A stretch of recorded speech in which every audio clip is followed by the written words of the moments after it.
Special 7 days ન્યૂઝમાં આપનું સ્વાગત છે। વડોદરામાં પીએસઆઈ પરીક્ષાની તૈયારી કરતા મહિલા હેડ કોન્સ્ટેબલના અંતિમ પગલાને લઈ પોલીસ બેડામાં ગમગીની। વડોદરા શહેરના આજવા રોડ પર આવેલી શિવાનંદ સોસાયટીમાં રહેતા અને કપુરાઈ પોલીસ મથકમાં હેડ કોન્સ્ટેબલ તરીકે ફરજ બજાવતા 28 વર્ષીય પ્રિયંકા પ્રજાપતિએ પોતાના નિવાસ સ્થાને ગળે ફાંસો ખાઈ જીવન લીલા સંકેલી લેતા ચકચાર મચી જવા પામી છે।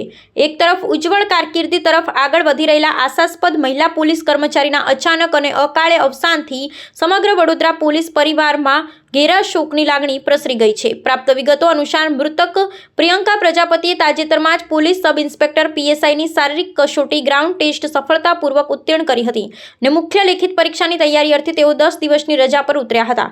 ગત રાત્રે આશરે 11:30 વાગ્યાના સુમારે તેમના એક પોલીસ મિત્ર પરીક્ષાલક્ષી સાહિત્ય આપવા માટે તેમના ઘરે પહોંચ્યા હતા। તેમણે લાંબા સમય સુધી દરવાજો ખખડાવવા છતાં અંદરથી કોઈ પ્રત્યુત્તર ન મળતા આખરે દરવાજો તોડી અને તપાસ કરતા પ્રિયંકાબેન પંખા સાથે ગળે ફાંસો ખાધેલી હાલતમાં મળી આવ્યા હતા। ઘટનાની જાણ થતાં જ બાપોદ પોલીસ મથકનો કાફલો તાત્કાલિક ઘટના સ્થળે દોડી ગયો હતો અને કાયદેસરની કાર્યવાહી હાથ ધરી મૃતદેહને પોસ્ટમોર્ટમ અર્થે સયાજી હોસ્પિટલ ખસેડ્યો હતો। સયાજી હોસ્પિટલ ખાતે પોસ્ટમોર્ટમ બાદ સાથી પોલીસ કર્મચારીઓએ મૃતકને પુષ્પહાર અર્પણ કરી ભીની આંખે અંતિમ વિદાય આપી હતી, જેના કારણે ત્યાં ઉપસ્થિત સૌ કોઈની આંખો ભીની થઈ ગઈ હતી। બાપોદ પોલીસ મથકના પીઆઈ એમ.કે. ગુર્જરે બનાવની પુષ્ટિ કરી હતી અને હાલમાં પોલીસ દ્વારા આત્મહત્યા પાછળના ચોક્કસ કારણો જાણવા વધુ તપાસ હાથ ધરવામાં આવી છે। ખાસ અમારા પ્રિયંકાબેન રમેશભાઈ પ્રજાપતિ છેલ્લા 2 વર્ષથી કપુરાઈ પોલીસ સ્ટેશનમાં પોલીસ કોન્સ્ટેબલ તરીકે ફરજ બજાવે છે। તેઓ નવજીવન જે વોર્ડ નંબર 5ની ઓફિસની સામે એકલા રહે છે અને પીએસઆઈમાંની તૈયારી કરતા હોવાથી છેલ્લા 10 દિવસથી રજા ઉપર હતા। કાલે 23:30 વાગે અમને જાણ થઈ કે બેન દરવાજો ખોલતા નથી। તે બાબતે તાત્કાલિક અમારા ઇન્વેના માણસો પહોંચી ગયા। ઇન્વેના માણસો જોયું તો દરવાજો બંધ હતો, એટલે તાત્કાલિક અમને જાણ કરી અને અમે ઉપર જઈને જોયું તો બેન હેંગિંગ હાલતમાં હતા, ગળે ફાંસો ખાધેલા હાલતમાં હતા।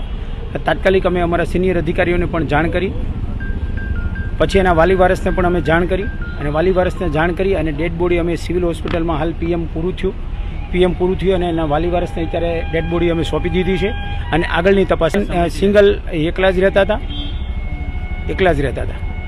નોટ વગેરે કોઈ એવું મળ્યું નહીં, એવું કોઈ પ્રાથમિક તપાસમાં હાલ અકસ્માત મોતની તપાસ ચાલુ છે, પીએમ પૂરું થયું અને આગળની તપાસ ચાલુ છે।